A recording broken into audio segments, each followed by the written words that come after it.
au hakijatokea. Sawa? Sio nasema mimi nina kazi, kazi unazo nyingi, lakini zina matokeo. Tunahitaji matokeo, kwamba nimeingia ofisini Jumatatu, nilichofanya ni hiki, kimetokea hiki. Tunachotaka kukiona kwako kilichotokea. Sasa mwinjilisti umepangwa kwenye mtaa, sawa? Kwenye mtaa. Mwinjilisti ni mtu wa kutangaza habari njema, si ndio? Hivi kwa mwaka ni wangapi wamekuja kwa Yesu kupitia utumishi wako? Kwa mwaka, unapomaliza mwaka, utaonyesha nini kwa Mungu kwamba mimi huyu ndio niliyomleta kwa Yesu? Huo kama huna cha kuonyesha, manake utumishi wako ni nini? Ni shida. Ofisi ya mwinjilisti ni ofisi ambayo ukiingia tu lazima uwe na matokeo ya kufanya. Lakini tunapata shida sana ukikuta watu wana maneno mengi, kazi haziendi. Ni shida sana. Sasa hebu angalieni idadi mliokuwa nao ninyi hapa. Na hili kundi lote mwenyewe ni baba dini. Ninawakabidhi kwake yeye baba dini. Kundi kubwa hili lote. Katika dayosisi yetu ninyi nyote ambao mkatumika kwa uaminifu katika vituo vyenu, sinakuwa baraka zaidi? Si baraka zaidi? Hebu mlivyo leo ningesema kwamba kila mmoja amemleta mtu mmoja kwa Yesu. Si hilo kanisa ni tayari usharika? Lakini hebu fikiria tangu utumishi wako wangapi wamekuja kwa Yesu? Inawezekana kuna wale uliowakuta ukiwahudumia na wengine wameondoka kwa sababu ya kwako wewe. Hakuna replacement yoyote iliyofanyika. Wameondoka. Takuwa haina maana. Lakini uwepo wenu kwenye huduma maana yake kila siku itwayo leo upange kitu kitakachotokea. Na kitokee. Lakini mwinjilisti sio kuhubiri tu. Inawezekana hata kwenye mtaa wako au usharika wako uliko, hata mgomba hamna, si ndio? Si mgomba hamna. Inawezekana hata mchicha mtu anafanya nini? Ananunua, si ndio? Bomba liko hapo na maji yako hapo, ananunua. Inawezekana hata kuku wa kufuga, hana kuku wa kufuga. Na mayai anaenda kufanya nini? Kununua.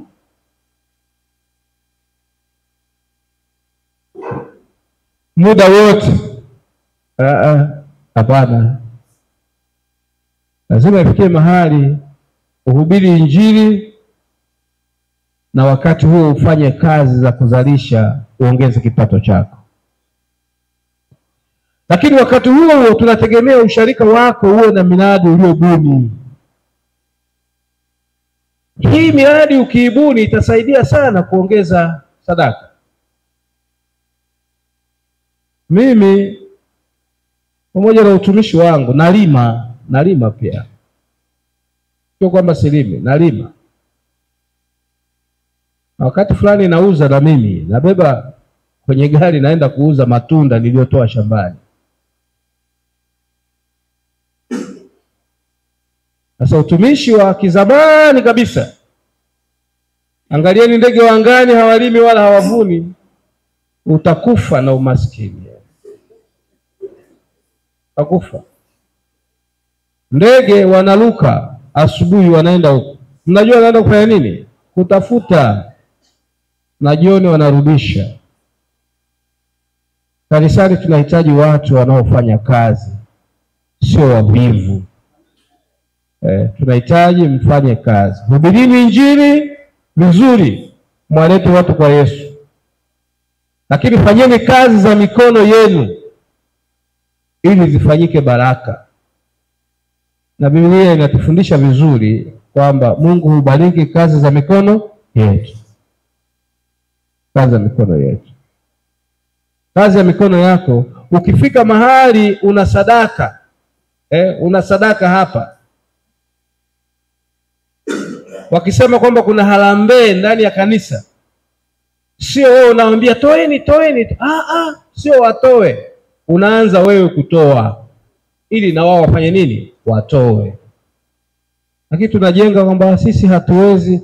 Kwa bahati mbaya sana tunaifanya semina hii leo, hatuna internet.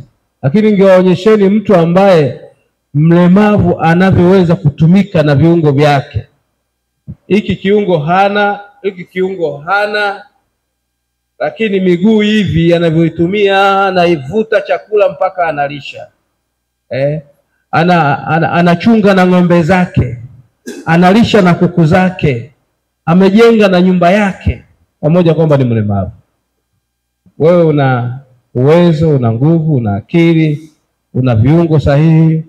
Naomba sana, hubiri Injili, fanya kazi ya Mungu vizuri, lakini hakikisha kwamba hata uchumi wako unakuwa vizuri.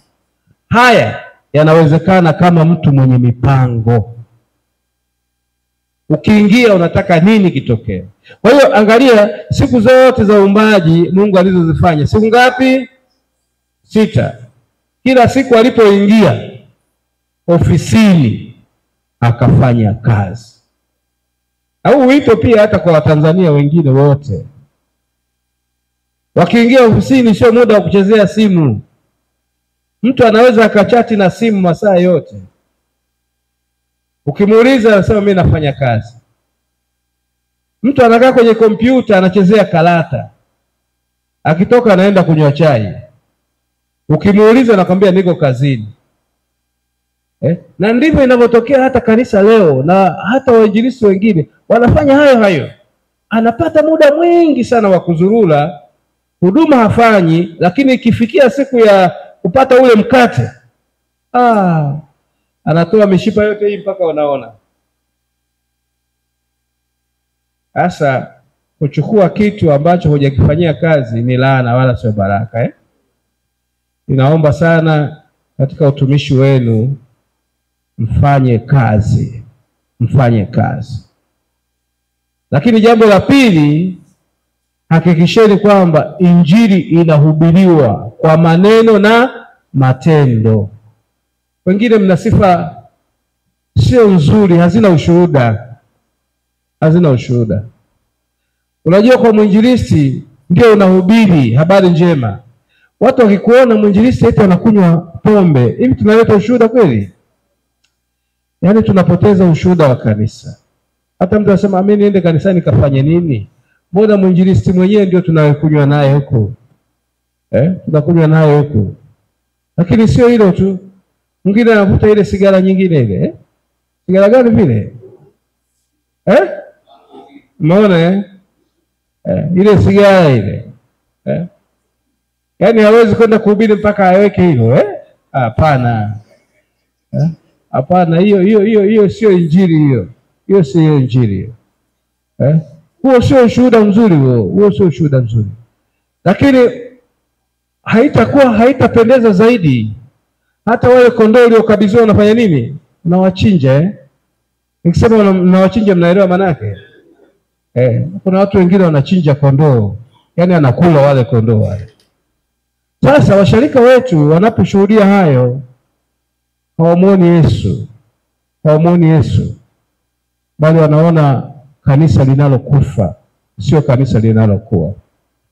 Mimi niwaombe sana ninyi sasa muwe kanisa, mkalete ushuhuda mwema kwa kanisa. Hebu mkahubiri habari za Yesu. Mbebeni huyu Yesu. Mtumikieni vizuri sana ili watu wanapowaona ninyi wamuone Yesu alio. Mtaletea heshima kanisa la Kiinjili la Kilutheri Dayosisi ya Morogoro, lakini kanisa la Kiinjili la Kilutheri Tanzania, lakini mtaleta ushuhuda mwema kwa kanisa la dunia nzima kwamba Yesu anahubiriwa kwa usahihi. Lakini jambo la tatu, naomba msiingie kwenye mafundisho ya kuiga. Siku hizi watu wanaiga. tu anaiga. Sitamani kusikia kwamba sijui mmebeba chumvi, sijui mmebeba mafuta, mmebeba maudongo eti kuwatishatishia watu. Yesu hahitaji msaada. Yesu hahitaji nini? Yesu anajitegemea. Yesu ana nguvu ya pekee. Ninyi mnachohitaji kwa mpange muwe na muda mzuri wa kusoma neno la nini? La Mungu. Na wende mkawaambie watu habari za neno la Mungu. Na hiyo kwangu mimi italeta baraka sana. Tulipokuwa tunapanga, tukasema ni wainjilisti 95 ndio tuliokuwa nao. Lakini naona mimi zaidi ya 95. Mko karibu 100 na kitu, si ndio? 145. Unaweza kuona kwamba kumbe tuko wengi sana katika huduma hii. Na wazee wetu wametuachia huduma hii njema. Wamemaliza salama wakiwa vizuri. Wakiwa vizuri kabisa. Mimi niwaombe sana lisomeni neno la Mungu vizuri. Sawa jamani?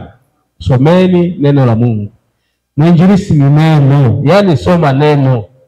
Alafu usiwe na mashaka. Maana Mungu anakuheshimu huko mbinguni. Umepewa huduma yenye heshima. Huduma hii ni huduma takatifu sana. Lakini muda mwingine tunaiharibu huduma hii kwa sababu ya kufuata vitu visivyo na maana. Jambo la 4, uaminifu. Uaminifu.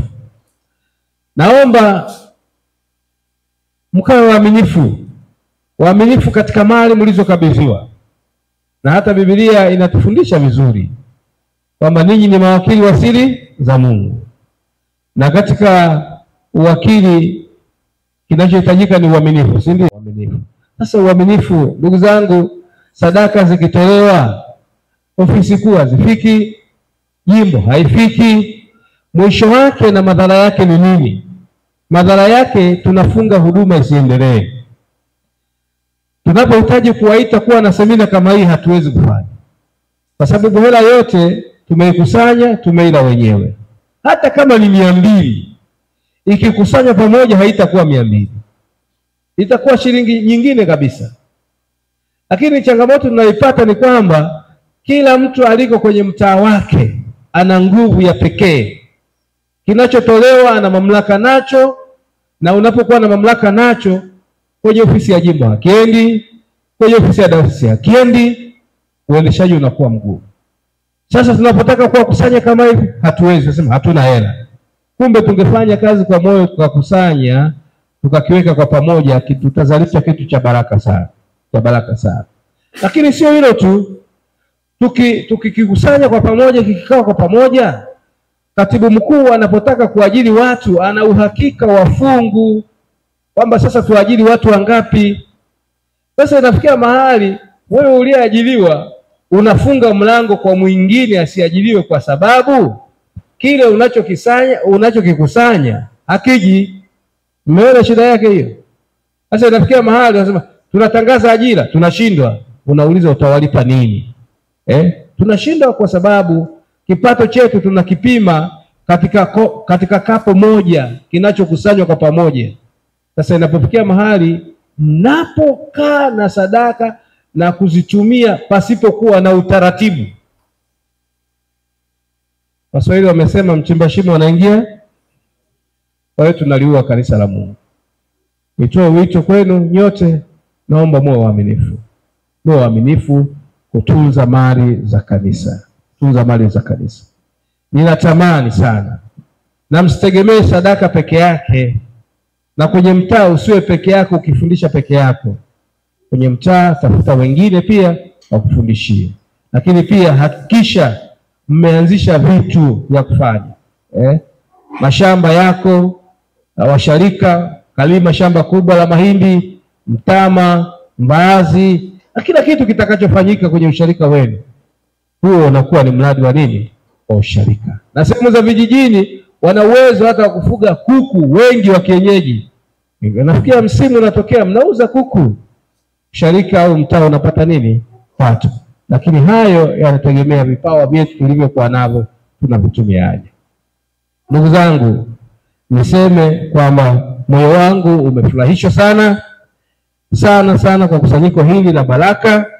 na sasa mimi ninaendelea kuwaombea na kuwatakia baraka za Mungu, nikiamini kwamba mtafanya kazi kwa uaminifu. Lakini mwisho nishukuru sana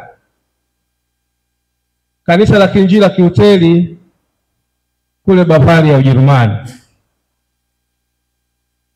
Tumewashirikisha jambo hili kwamba hapana, hatujakaa na wainjilisti kwa miaka mingi. Kwa hiyo tuna haja, tuna nia ya kukaa nao, na wenzetu wametukubalia tukae pamoja. Na ndio maana na mchungaji Michael yupo mnayemwona, kwa kweli ni kanisa la Kiinjili la Kilutheri kule Bavaria wametusaidia sisi tukae pamoja. Lakini ninachotaka kusema ni nini? Leo tarehe 30 ya mwezi wa 10, sawa? Hii iandikwe kwenu kwamba kila tarehe 30 ya mwezi wa 10, leo tarehe 31 haya, tarehe 31, ikifika tarehe 31 ni siku ya wainjilisti wote kukutanika kwa ajili ya semina kila mwaka.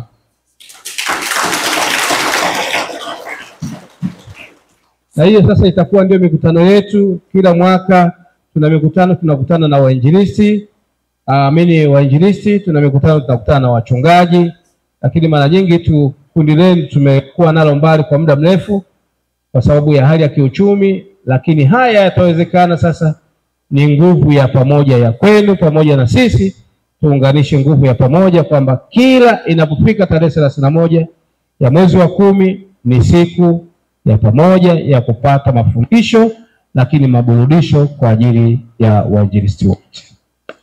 Mwisho ni kushukuru sana dini kwa kusimamia na kulitekeleza jambo hili, na mimi ninakuombea muendelee kumwombea dini, muendelee kumpa ushirikiano.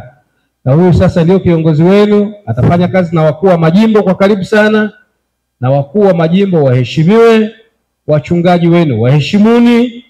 Mkijenga umoja huo, kanisa la Mungu litaheshimika sana. Sasa msije mkaruka mipaka tu, ukatoka kwa mchungaji wako ukamwacha, mkuu wa jimbo ukamwacha, ukaenda kwa dini.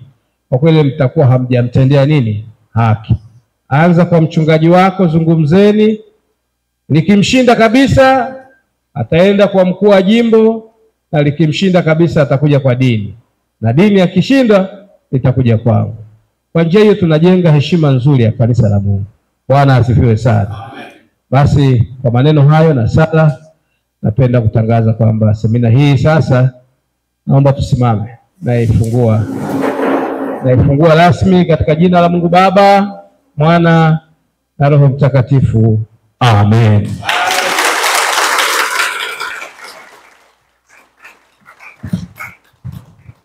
Naomba mketi. Bwana asifiwe. Bwana asifiwe. Ya.